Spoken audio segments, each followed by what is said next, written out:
എന്തുകൊണ്ടാണ് കാലം ഇത്ര കഴിഞ്ഞിട്ടും സേഫ്റ്റി ഓഫീസേഴ്സിന് മാത്രം ഇത്രയധികം തൊഴിലവസരങ്ങൾ കൂടി വരുന്നത്? കുറച്ചുകൂടി വ്യക്തമായി പറഞ്ഞാൽ, എന്തിനായിരിക്കും ഒരു സേഫ്റ്റി ഓഫീസറെ ഒരു എംപ്ലോയർ ഹൈ സാലറിയോടുകൂടി ഹയർ ചെയ്യുന്നത്? ഇതിന് 3 കാരണങ്ങളാണുള്ളത്. 1. Moral reason. അതായത് ഏതൊരു കമ്പനി ഓണറും അവരുടെ തൊഴിലാളികൾ തൊഴിലിടങ്ങളിൽ സുരക്ഷിതമായിരിക്കണമെന്ന് ധാർമ്മികമായും മനുഷ്യത്വപരമായും ആഗ്രഹിക്കുന്നു. കാരണം വർക്കേഴ്സാണ് ഒരു കമ്പനിയുടെ വളർച്ചയ്ക്ക് സഹായിക്കുന്ന പ്രധാന ഘടകം. 2. Legal reason.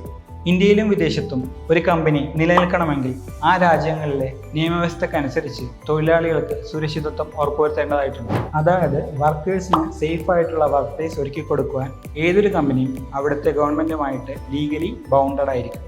ഇൻ കേസ് ഒരു അപകടം നേരിടേണ്ടി വന്നാൽ കമ്പനി വലിയ രീതിയിലുള്ള ലീഗൽ കോംപ്ലിക്കേഷൻ നേരിടേണ്ടതായി വരും. 3. Financial or economic reasons. Safety പ്രോപ്പറായി നടക്കാത്ത സ്ഥാപനങ്ങളിൽ ആക്സിഡന്റ് നടക്കാനുള്ള സാധ്യത വളരെ കൂടുതലാണ്. അങ്ങനെ ഉണ്ടാകുന്ന ചെറുതും വലുതുമായ അപകടങ്ങളിലൂടെ കമ്പനിക്ക് വലിയ സാമ്പത്തിക നഷ്ടമാണ് ഉണ്ടാകുന്നത്. ഇങ്ങനെ പ്രത്യക്ഷവും പരോക്ഷമായി നടക്കുന്ന സാമ്പത്തിക നഷ്ടങ്ങൾ കമ്പനിയുടെ നിലനിൽപ്പിനെ തന്നെ ബാധിക്കാം. ഇതിനെല്ലാമുള്ള പോംവഴിയായാണ് കമ്പനികൾ സേഫ്റ്റി ഓഫീസേഴ്സിനെ നിയമിക്കുന്നത്. ഒരിക്കലും അവസാനിക്കാത്ത ഈ സേഫ്റ്റി ഓഫീസർ പ്രൊഫഷനിൽ എത്താൻ നിങ്ങൾ ആഗ്രഹിക്കുന്നുണ്ടെങ്കിൽ താഴെ കാണുന്ന നമ്പറിൽ കോൺടാക്ട് ചെയ്യുക.